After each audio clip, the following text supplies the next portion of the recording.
Bonjour et merci de nous retrouver sur le plateau d'Un cœur qui écoute, votre rendez-vous de spiritualité. Aujourd'hui, nous avons la joie d'accueillir le Père Michel Giton. Bonjour Père, bienvenue sur ce plateau. Vous êtes donc prêtre depuis fort longtemps, vous êtes le fondateur de la communauté Ein Carême, qui est bien connue pour son audace missionnaire. On va revenir avec vous sur votre parcours et puis sur cette communauté pour mieux la connaître. Mais vous allez commencer par nous lire un texte comme le veut la tradition dans cette émission. D'accord. Alors on vous écoute. Alors j'ai pris un texte de Don Guéranger, peut-être pas connu de tous, mais c'est lui qui au XIXe siècle a fait repartir le monachisme, les moines en France, puisque tout avait disparu avec la Révolution et même le Concordat n'avait pas réussi à rétablir les monastères. Or, il nous raconte son parcours alors qu'il n'était pas moine à l'époque, il venait d'être ordonné prêtre très jeune. C'était en 1827, donc il devait avoir 26 ans, ou même peut-être 25, donc c'était très jeune. Et il raconte qu'il était ordonné à Tours et qu'après son ordination, il a déjeuné avec l'archevêque, c'est la moindre des choses, mais ensuite il a voulu faire un pèlerinage à Marmoutier, tout près de Tours, là où Saint Martin aimait se retirer dans la solitude avec ses frères et voulait vivre une vraie vie monastique en même temps qu'il était évêque ou archevêque de Tours. Et alors il nous raconte cette promenade en quelque sorte qu'il fait et qui va l'amener à bien des réflexions. Le culte de Saint-Martin m'était assez familier pour que j'eusse compté profiter de mon voyage à Tours en lui offrant mes hommages sur les ruines de ces sanctuaires. Je m'acheminais donc seul vers Marmoutier. Après avoir passé la Loire, je pris à droite le long du fleuve et j'arrivai enfin à un vaste portail qui avait survécu aux murailles qui l'accompagnaient autrefois. Je franchis et je me trouvai bientôt sur l'emplacement où fut jadis Marmoutier. Il n'y avait que des décombres partout, mais on distinguait encore la situation d'un grand cloître dont les murs avaient été rasés presque jusqu'au sol. Il faut savoir qu'il y avait quelques années plus tôt un pharmacien qui avait acheté les ruines de Marmoutier pour les dynamiter, enfin, pour les faire sauter. Oui. Les murs avaient été rasés presque jusqu'au sol. L'enceinte des lieux réguliers se reconnaissait aussi par les débris des murs entièrement arrachés. Il y avait de la vigne et des cultures de jardinage dans ces encadrements. J'étais seul à ce moment et je me dirigeais vers les grottes taillées dans le roc qui s'étaient trouvées autrefois dans l'enclos de l'abbaye. Je sus peu après que les souvenirs de Saint-Martin consacraient l'une de ces grottes et l'autre avait été habitée par Saint-Brice. Ce tableau me toucha et à genoux devant l'autel, je suppliai le grand évêque de prendre sous sa protection le pauvre nouveau prêtre que la piété envers lui avait attiré dans ces ruines. Je trouvais l'expression de ce que je ressentais dans les paroles d'Isaïe. Voici la cité a été faite déserte. Jérusalem est désolée. La maison de sa sainteté et de sa gloire, là où nos pères ont chanté, est devenue un désert.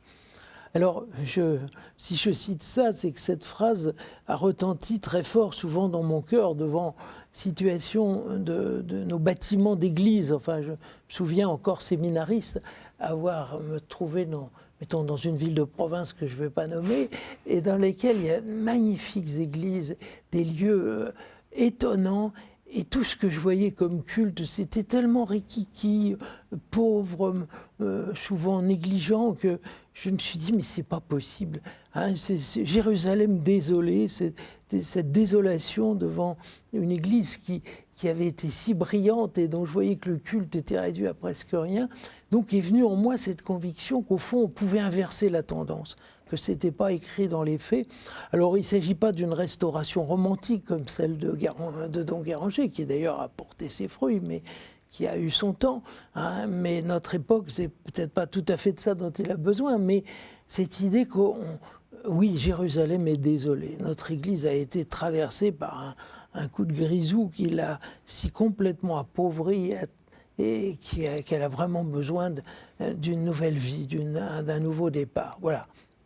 Ça, c'est quelque chose qui a présidé un peu à votre réflexion quand vous avez fondé Ein Carême. Voilà, exactement. Je vous dis, j'étais séminariste à ce moment-là, donc c'est vous dire que c'est pas d'hier.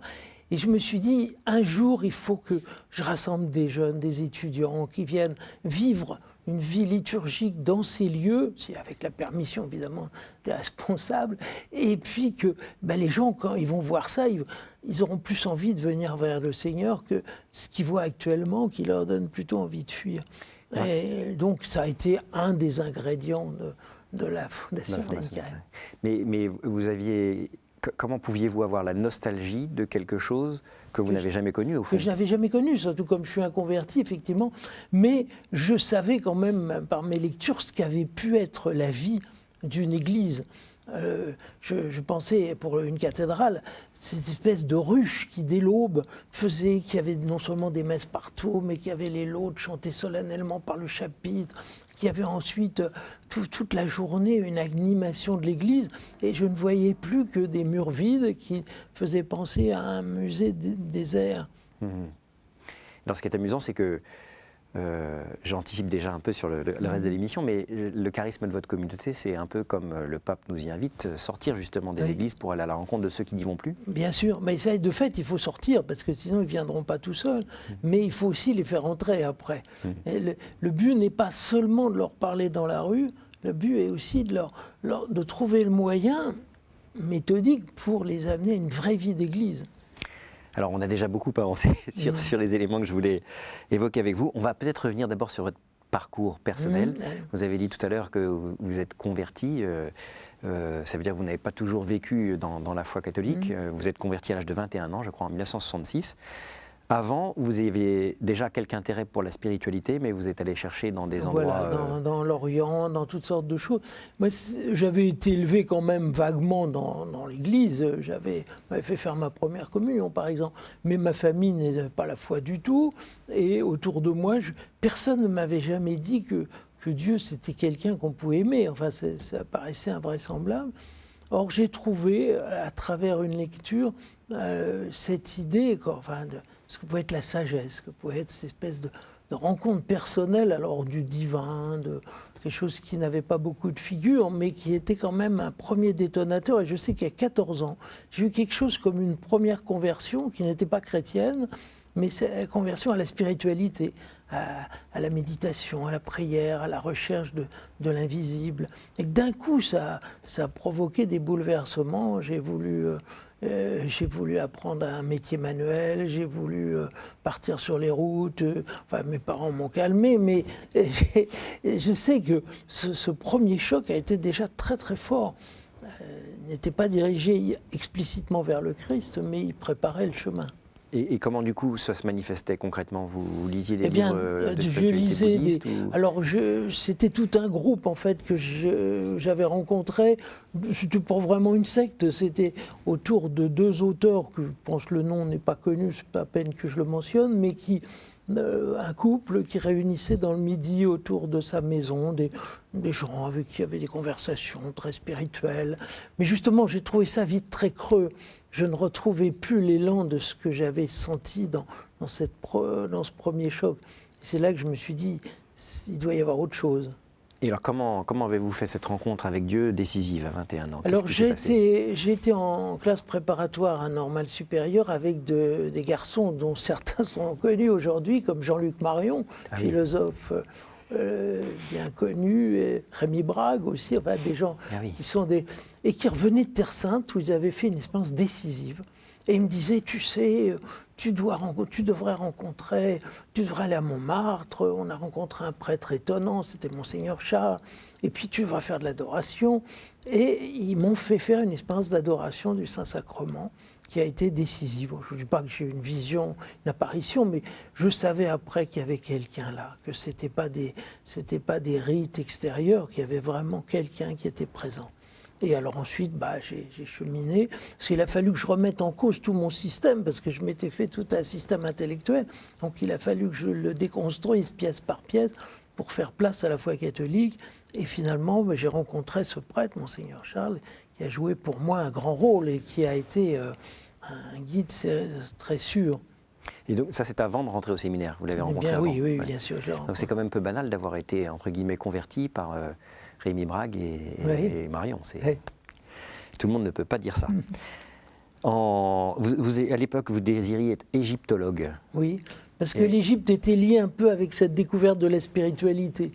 D'accord. On prêtait aux anciens Égyptiens plus sans doute qu'ils n'avaient eu de spiritualité.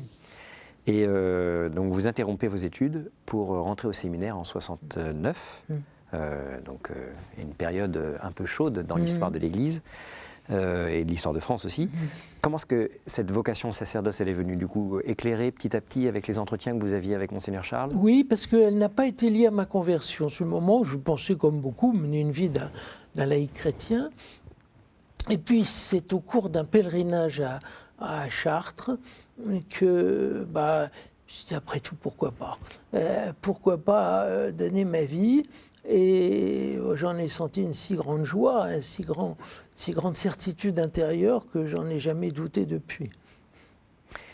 La formation en séminaire à l'époque, c'était quand même la période, probablement une des périodes les plus terribles, avec beaucoup de gens qui entraient, qui sortaient. Je souhaite à peu de gens de connaître ce que nous avons connu dans ces années-là. C'est vrai, c'est à peine croyable.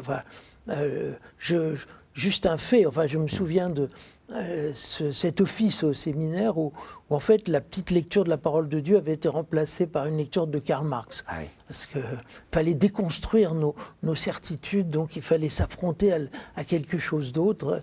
Et on avait un séminariste qui était lui-même très certainement marxiste de conviction et qui poussait dans ce sens-là. Et vous-même, comment vous avez gardé le cap en quelque sorte? J'avais heureusement un arrière-pays. J'avais Monseigneur Charles, j'avais Montmartre. Nous étions quand même assez libres de nos mouvements. Donc dès que le dimanche, j'étais toujours à Montmartre. Monseigneur nous formait, parce que je n'étais pas le seul futur prêtre qui se formait autour de lui. Il en a eu beaucoup. Donc il nous rassemblait, il nous expliquait combien l'enseignement que nous recevions devait être repassé au crible. Donc j'avais quand même ce contre-feu. Sinon, je pense que je serais parti dans des groupes plus ou moins déviants, mais je n'aurais pas pu tenir. Et pour le reste, la grande consigne, c'est qu'il fallait se taire, quoi. Parce que dès qu'on parlait, on était sous le feu de la critique et on avait peu de chances d'être ordonné dans ces années-là. Autre grande figure que vous avez connue, alors juste après le séminaire, c'est la figure de Monseigneur Lustiger, puisqu'il était votre curé. Mon premier curé, oui. J'ai été nommé à Sainte-Jeanne-de-Chantal en 1974, après mon ordination. Alors, je ne vous dis pas que ça a été très facile. La vérité, c'est que, à l'époque, lui qui avait été très proche de Monseigneur Charles, avait pris un peu ses distances vis-à-vis de lui. Et il n'aimait pas beaucoup la double commande, quoi. Comme il savait que je restais fondamentalement un disciple du Père Charles, il a essayé un petit peu de m'amener de son côté. Et je n'ai pas non plus beaucoup entré dans cette voie-là. Donc, au bout d'un an, on s'est séparés à l'amiable, disons.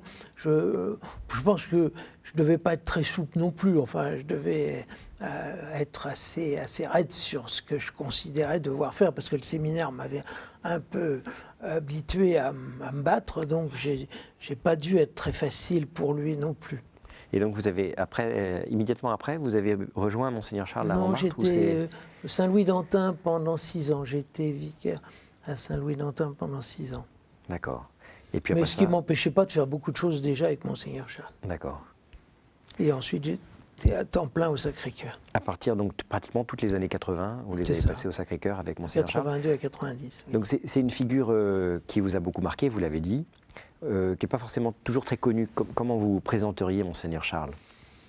Eh bien, j'espère qu'on va pouvoir bientôt disposer d'une thèse qui a été faite sur son chemin sacerdotal. Un très beau chemin. Enfin, je crois qu'il aidera à le faire connaître et comprendre. Mais c'est un homme qui a eu, lui aussi, une vocation assez difficile, parce que contrarié un peu par ses parents, par beaucoup de choses.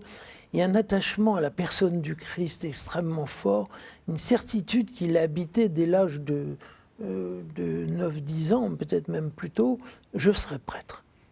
Et donc, il a franchi tout un chemin.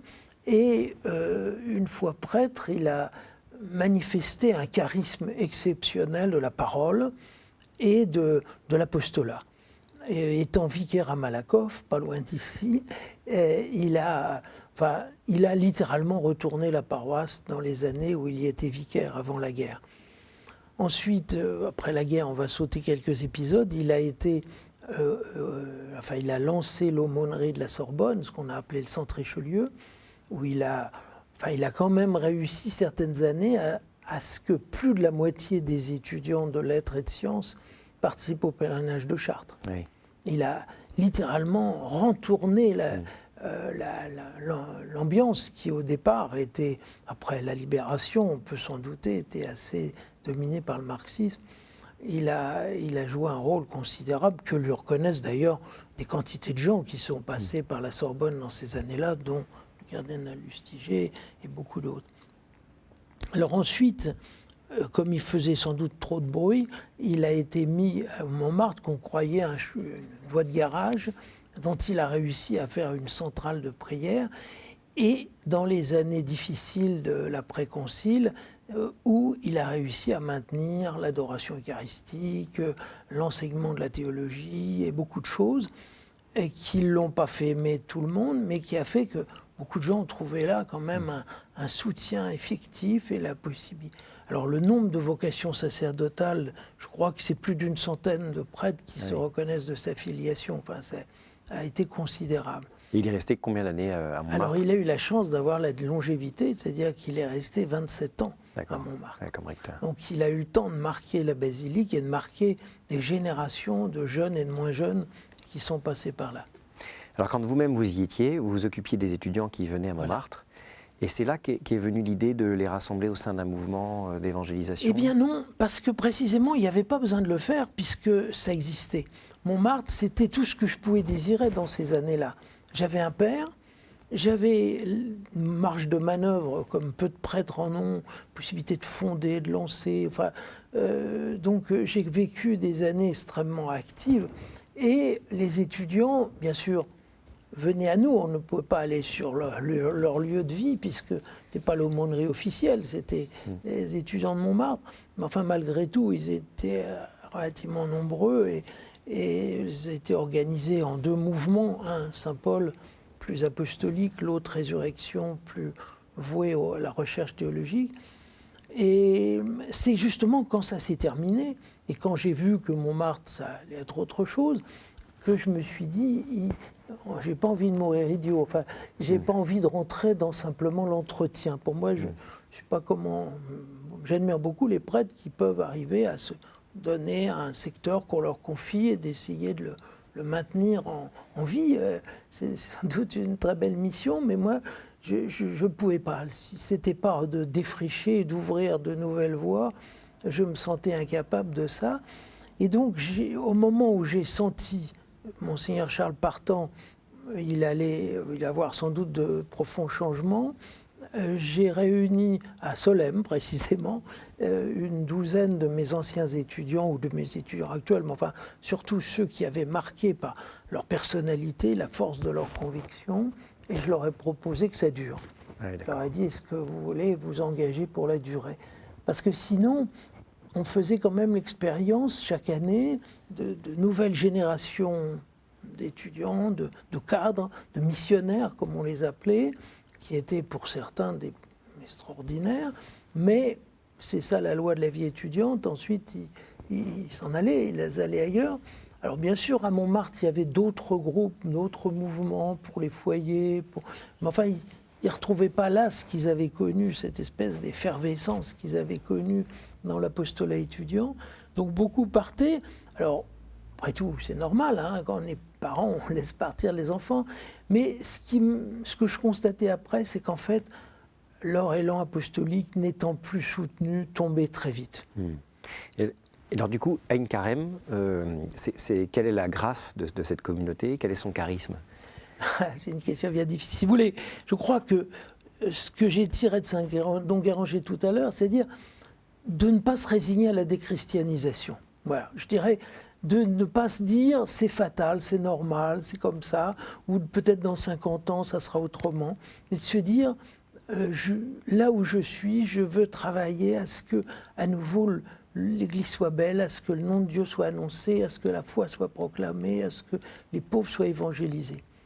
Et concrètement, comment Comment mettez-vous en œuvre ce désir de la Eh bien, mission? par des choses. Enfin, la première intuition qui nous a paru déterminante, c'était l'idée des missions au sens de qu'on lit encore dans les livres, c'est-à-dire des missions du XVIIe ou du XIXe siècle, où un groupe de prêtres, alors là c'était la seule différence, c'est que ce n'était pas que des prêtres, enfin un groupe de prêtres débarquait quelque part, prêchait pendant une semaine, un mois, retourner la paroisse et fonder ensuite des confréries qui continuaient l'œuvre entreprise sous la responsabilité du curé qui avait appelé la mission. Et ce modèle de retournement en un temps court me paraissait la clé de la... Alors, c'est ce qu'on a fait. On a tenté un très grand nombre de missions qui malheureusement n'ont pas toutes eu ce résultat aussi net que pouvait l'être dans une paroisse rurale du 19e siècle avec un groupe de... etc. Mais nous avons quand même vu des choses étonnantes. Nous avons vu des retournements réels. Nous avons vu... Enfin, mission que je cite toujours parce qu'elle est restée un peu prototypique. Une année, l'évêque d'Angoulême nous avait appelés à animer sa semaine sainte dans sa cathédrale. Et il était entendu que ça serait couplé avec une action d'évangélisation. Donc il y avait le côté liturgique qui nous paraît important, et puis il y avait le côté apostolat. Et on a braqué presque tous nos efforts sur un chemin de croix que l'évêque devait présider. À l'époque, ce n'était pas très courant qu'on fasse des chemins de croix dans la rue et que les évêques descendent dans la rue pour ça. C'était en 88, c'est vous dire, c'est pas d'hier. Mais Monseigneur Roll a eu la bonté d'entrer dans ses vues. Nous avons littéralement criblé la ville d'Angoulême d'annonces, de distribution de tracts. Or, nous avons été plus que dépassés par le résultat. Tellement d'ailleurs que nous ne le maîtrisions pas, parce qu'on n'avait pas la sono qu'il fallait, parce qu'on n'avait pas le nombre de papiers qu'il fallait. Enfin, on avait vu cette espèce de retournement, de se dire ça peut bouger. Alors, je me reproche maintenant, avec cette foule immense, de ne pas avoir su lui proposer quelque chose dans la foulée. Je pense que j'aurais proposé d'aller à Jérusalem, ils m'auraient suivi. Mais j'ai dû leur proposer les cérémonies du jour de Pâques, mais ce n'était pas tout à fait à la hauteur de ce frémissement. Et comme je pressens que la question suivante que vous allez me poser, c'est pourquoi ce nom d'Aïn Carême, oui. Et je vais vous dire qu'il y a un rapport avec ça. C'est qu'Aïn Carême, c'est dans la tradition le lieu où on situe la visitation, l'épisode de la visitation. Et nous qui aimons beaucoup le pèlerinage en Terre Sainte, cette halte à Aïn Carême était souvent un moment heureux dans lequel on entendait le Magnificat. Et ce qui nous avait surtout frappé, c'était ce frémissement de Jean-Baptiste, se dire, avant même qu'il puisse connaître Jésus, avant même qu'il puisse l'annoncer, il y a eu ce contact mystérieux entre eux qui a fait un premier choc. Eh bien, nous voudrions être les artisans de ce premier choc, de faire que de ces foules déchristianisées, de ces foules sans pasteur, eh bien, jaillisse quelque chose comme un premier dire ah, pourquoi pas, et que ça serait déjà ça. Donc voilà ce qui a été à l'origine de ce choix. Merci beaucoup. Père, on va malheureusement déjà devoir terminer l'émission. Ça passe très vite, terriblement. Alors, j'ai toujours 3 questions rituelles que je situe à la fin de l'émission. La première, quel conseil donneriez-vous à quelqu'un qui vous dirait justement « j'ai envie de devenir chrétien, par quoi dois-je commencer » Incontestablement par une expérience de prière. Ça, et je suis fidèle à mes origines, je dirais, d'adoration, dans lequel puisse s'établir ce contact avec Jésus une fois qu'on lui aura justement donné suffisamment d'éléments pour qu'il connaisse Jésus, au moins dans ses grandes lignes. Quel est votre héros, votre saint, la personne que vous trouvez admirable ? Il y en a tellement. Mais je ne sais pas, je dirais Saint Philippe Néri pour faire bref, celui qui prêchait dans les rues de Rome et qui fondait des oratoires. Au jour du jugement, qu'aimeriez-vous que Dieu vous dise ? Pas facile de mettre à la place du bon Dieu, mais enfin j'aimerais qu'il me dise que je n'ai pas trop été infidèle à la grâce qu'il m'a faite quand il m'a montré son visage. Merci beaucoup, Père Michel. Vous résidez à Provins depuis 2001, vous avez... Voilà, 2002. Enfin, 2002. Et dans une branche plus contemplative d'Ain-Carême, c'est ça? C'est-à-dire qu'elle n'est pas seulement apostolique, elle est aussi contemplative. C'est ça, mais enfin, là-bas, on a aussi un apostolat quand même. On accueille les touristes, et puis, comme vous voyez, je suis à Paris assez souvent. D'accord, pour soutenir la mission, justement, Voilà. les paroisses qui sont confiées à la communauté sur Paris. Merci beaucoup. Je rappelle donc que vous êtes le fondateur de la communauté Ain-Carême. Pour en savoir plus sur cette belle communauté, un site internet, www.aincareme.net. Ceux qui veulent retrouver cette émission sur KTO peuvent le faire sur internet, sur ktotv.com. Merci encore, Père, d'avoir accepté cette invitation. Merci de m'avoir Et quant à nous, accueilli. nous nous retrouvons la semaine prochaine pour une nouvelle émission.